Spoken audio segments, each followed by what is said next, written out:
ఓం గం గణాధిపతియాయ నమః. సాధకులకు భక్తులకు నా హృదయపూర్వక ధన్యవాదాలు. మీరు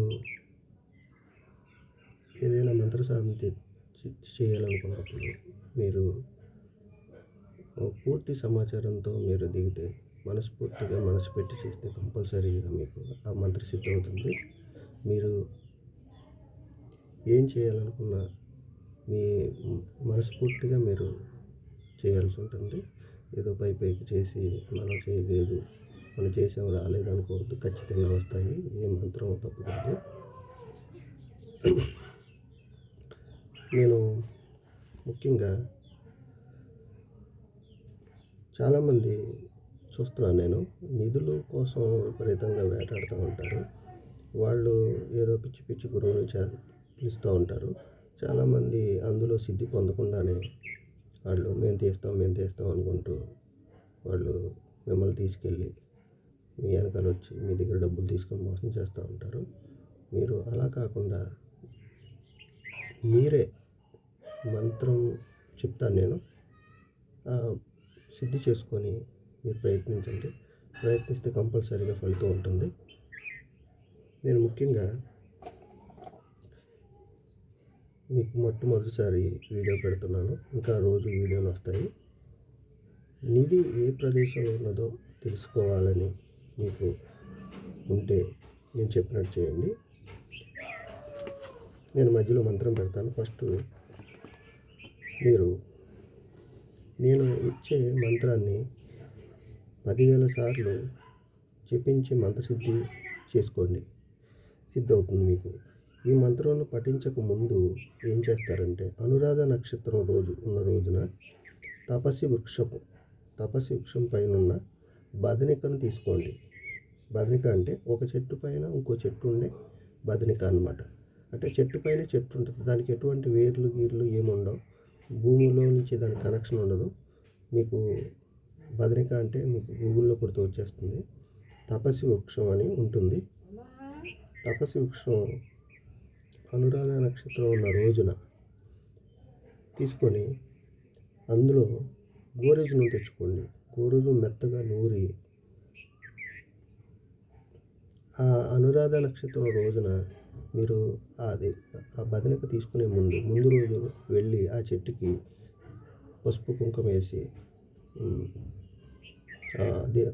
ఆ దేవతని, వృక్ష దేవతని మనం దండం పెట్టుకుని రేపు అనురాధ నక్షత్రం అన్న రోజున ముందు రోజు సాయంత్రం వెళ్ళి మనం దండం పెట్టుకొని పసుపు కుంకుమ వేసి ఒక అగరబత్తి వెలిగించి ఆ చెట్టుకి దండం పెట్టుకొని, రేపు వస్తానమ్మా, నాకు ఈ కార్యానికి నువ్వు ఉపయోగపడు, నాకు సిద్ధి అయ్యేలా చూడని చెప్పేసి నీకు నచ్చిన భాషలో, నీకు వచ్చిన భాషలో నువ్వు ఆ దేవతని, ఆ చెట్టుని పూజించి దండం పెట్టుకొని తర్వాత రోజు వచ్చిన అనురాధ నక్షత్రం రోజున ఆ బదనికను తీసుకోవాలి.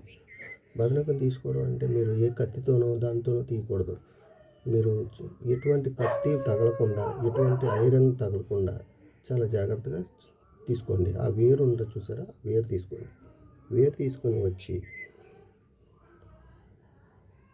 గోరోజును సంపాదించుకోండి. గోరోజును చాలా డూప్లికేట్లు దొరుకుతున్నాయి. ఒరిజినల్ మీరు ట్రై చేయండి. ఒరిజినల్ గోరోజును ట్రై చేయండి. గోరోజును అంటే గోవు నుంచి వచ్చేది.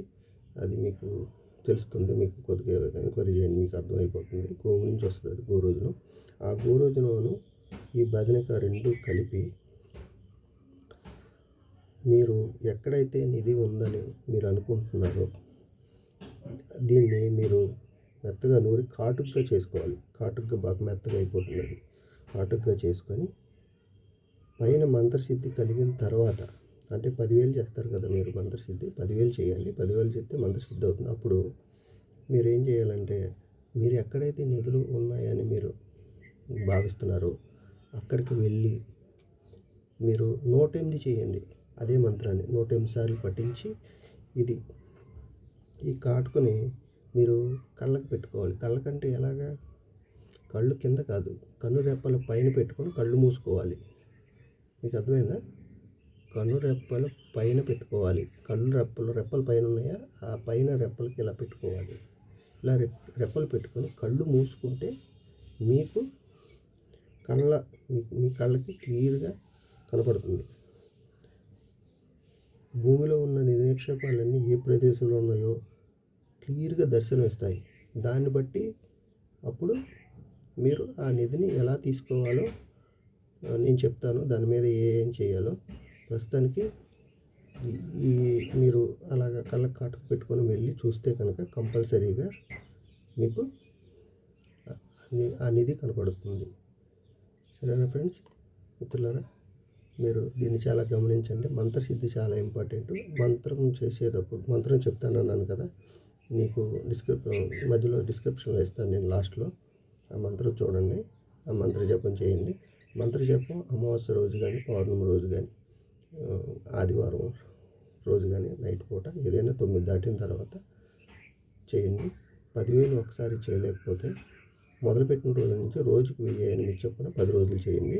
11వ రోజు మీకు కంపల్సరీగా మీకు ఆ మంత్ర సిద్ధి అవుతుంది. సిద్ధి అయిన తర్వాత నేను చెప్పిన విధానాన్ని మీరు ఫాలో అవ్వండి. 1-2 సార్లు ఈ వీడియో చూసి వివరంగా మీరు చాలా జాగ్రత్తగా చేసుకోండి. స్వస్తి.